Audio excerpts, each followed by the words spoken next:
지갑 털린 김에 리뷰까지 털립니다.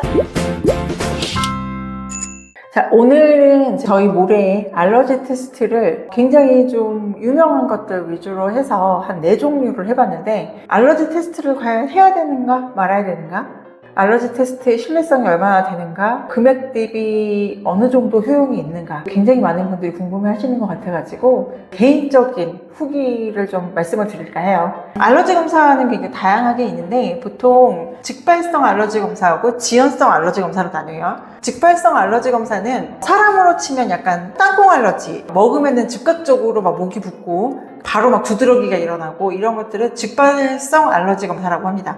지연성 알러지 검사는 내가 먹었을 때 당장은 괜찮아요. 근데 한 2, 3일 뒤부터 계속 몸이 찌푸둥하거나 아니면은 뭐 약간 소화가 잘 안 되고 설사를 한다든지 이런 식으로 시기가 조금 지나고 난 다음에 천천히 증상이 발현되는 것들을 얘기를 하는데, 엄청나게 치명적인라기보다는 전반적으로 컨디션을 많이 다운시키는 쪽에 가까운 것 같아요. IgE 검사 같은 경우는 혈액으로만 무조건 가능합니다. 그렇기 때문에 반드시 동물병원에 가서 혈액을 채취한 다음에 샘플을 보내서 검사를 할 수 있게 돼 있고요. 이 지연성 알러지 같은 경우는 혈액으로도 가능하기 때문에 패키지로 묶여있는 경우가 많고요. 털을 채취를 하거나 혹은 애들 침을 면봉에 묻혀갖고 샘플 키트를 보내서 그 검사 결과를 받아보는 방법들도 있습니다. 국내 연구소에서 하고 있는 혈액 검사를 가장 첫 번째로 해본 검사예요. 가장 비싼 프리미엄으로 했고, 그래서 금액이 거의 100만 원 가까이 들었던 걸로 기억을 하는데요. 직발성과 지연성을 둘 다 검사를 해주는 거였고, 항목이 한 120가지 정도 됐고요. 두 번째로 했던 게 침으로 하는 거. 이것도 국내 연구소인데 집으로 배달되어 온 키트를 면봉으로 채취를 해서 보내면 앱으로 결과를 받아볼 수 있게 해주는 종류의 검사였고, 세 번째로 했던 게 털로 채취를 해서 하는 검사였는데, 그냥 빗질만 해갖고 보내셔도 되거든요. 마지막으로 했던 검사가 피부 전문 병원에 가서 오차율을 좀 줄이기 위한 특수한 처리까지 해서 비교적 신뢰성을 높였다라고 하는 해외 연구소의 결과를 한번 봤었습니다. 전반적인 관리 파일을 한번 보여드리면서 설명을 드릴게요. 제가 이거를 엑셀 파일로 정리를 하기 시작한 이유가 진짜 결과가 천차만별이에요. 제가 일단 예시를 하나 들어드릴게요. 여기 혈액검사에서는 직발성으로 맥주효모가 어마어마하게 높게 나왔어요. 반면에 다른 검사에서는 굉장히 세이프 존으로 나왔거든요. 그래서 이런 식으로 결과가 너무너무 달라요. 직발성 검사하고 지연성 검사는 결과가 다를 수밖에 없다? 오케이, 그거는 맞는 말인 것 같아요. 근데 직발성 검사끼리도 결과가 너무 다르고, 지연성 검사 기준으로, 혈액 검사를 기준으로 다시 한번 정렬을 해보면, 이렇게 파프리카 같은 경우에는 굉장히 지연성 검사에서, 혈액 검사에서는 위험으로 나왔음에도 불구하고 침하고 털로 한 검사에서는 굉장히 안전하다고 나왔거든요. 그래서 이런 식으로 검사들마다 결과값이 잘 맞지는 않습니다. 근데 이제 이거는 뭐 어떤 면에서는 모든 검사를 동시다발적으로 한 번에 같은 날 같은 시간에 땅 하고 가지고 조건을 똑같이 해서 한 건 아니기 때문에 거기에서의 결과값의 차이도 있을 수는 있지만, 그렇다고 할지라도 너무나 결과값의 차이가 크다. 그래서 저는 뭔가 검사를 많이 하면 많이 할수록 판단할 수 있는 근거가 많아지지 않을까라고 생각해서 이 검사들을 전부 진행했음에도 불구하고 오히려 더 혼란스러웠고, 결론적으로 얻은 거는 뭐였냐면, 모든 검사에서 다 안전하게 나온 몇 가지 정도는 제일 먼저 테스트를 시작하는 용도로 써볼 수 있겠다 정도로는 활용을 할 수 있었던 것 같아요. 그닥 크게 추천하진 않습니다. 이제 이 검사 같은 경우는 안타깝게도 항목이 굉장히 작아요. 모든 알러전을 다 커버를 할 수는 없지만 정확도가 높은 게 낫지 않겠습니까? 믿어도 될지 안 될지 모르는 거 120가지를 아는 것보다는 비교적 믿을 만한 20가지를 아는 게 오히려 더 정확하지 않나 싶기는 해요. 진짜로 나는 너무 재정적인 형편이 안 되는데 반드시 꼭 하나만 해보고 싶다 라고 한다면 환경 정도만 먼저 해보시는 방법이 있고요.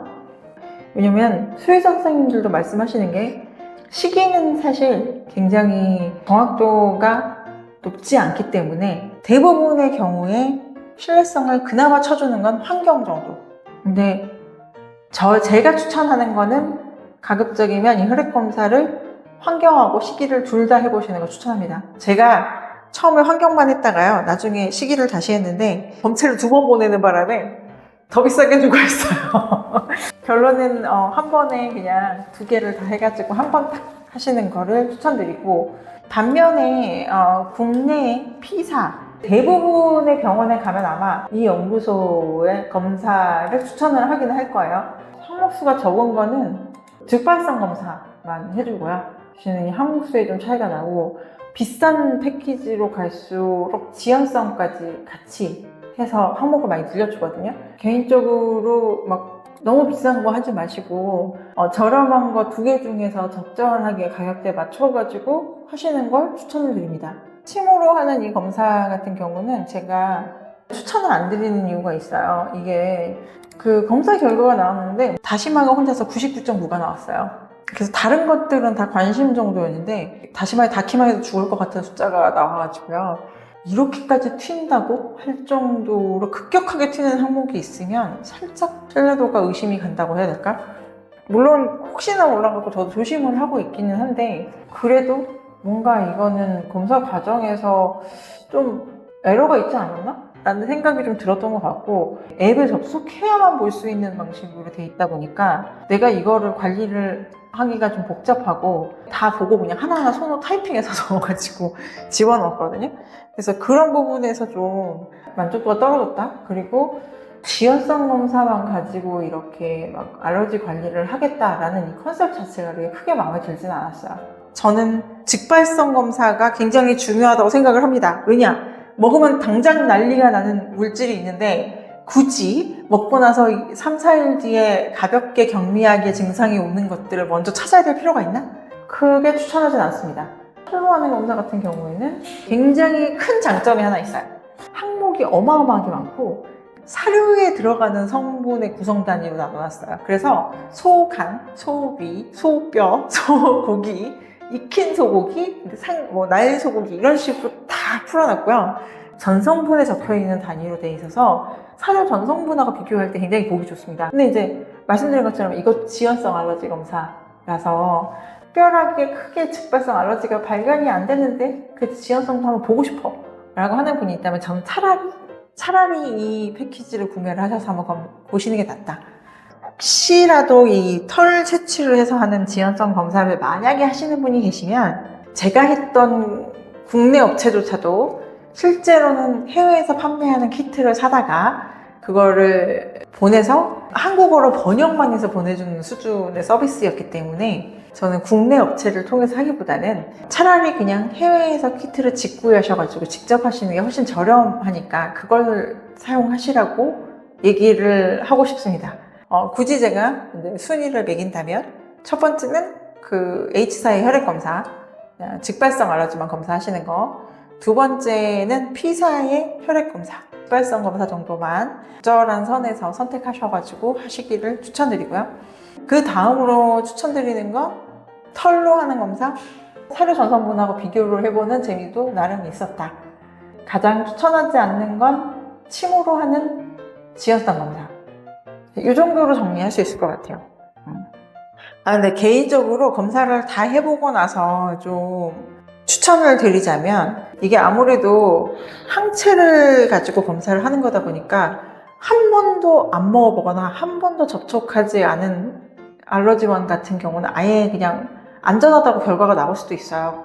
순수하게 알러지 검사 결과의 신뢰성을 높이기 위한 기준으로만 얘기를 하자면 여러 가지 단백질이나 여러 가지 공유 이런 것들을 다 골고루 한번 먹여보고 다양한 환경 요소에 다 노출을 시켜보고 난 다음에 약물을 복용하지 않은 상태로 알러지 검사를 하는 게 가장 결과가 신뢰성 있게 나올 것 같다. 그리고 혈액 검사 같은 경우는 병원마다 취급하는 연구소가 다르고 또 제휴가 되어 있는 연구소가 다 다르기 때문에 내가 다니는 병원에 그 알러지 검사가 가능한지, 가능한 병원이 어디가 있는지 이런 것들 좀 찾아보고 나서 가시는 것도 방법일 것 같습니다. 이 정도가 그나마 검사를 다 해본 사람으로서 얘기할 수 있는 팁이라고 보면 될 것 같아요. 근데 힘들어요. 네, 진짜.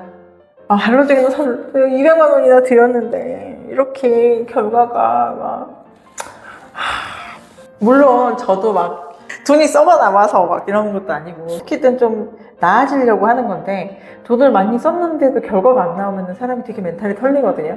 자다가 깨서 막 이렇게 강아지가 긁고 막 잠도 못 자고 막 털 물어뜯고 이러는 거 보면 진짜 가슴이 무너져요. 우리 알러지 견주님들 파이팅! 다음번에는 식이라든지 환경적인 요인을 가지고 알러지를 어떻게 컨트롤하면 좋을지에 대해서 또 영상을 만들어서 올려보도록 할게요. 다음 영상 또 궁금하시면 구독, 좋아요, 알림 설정!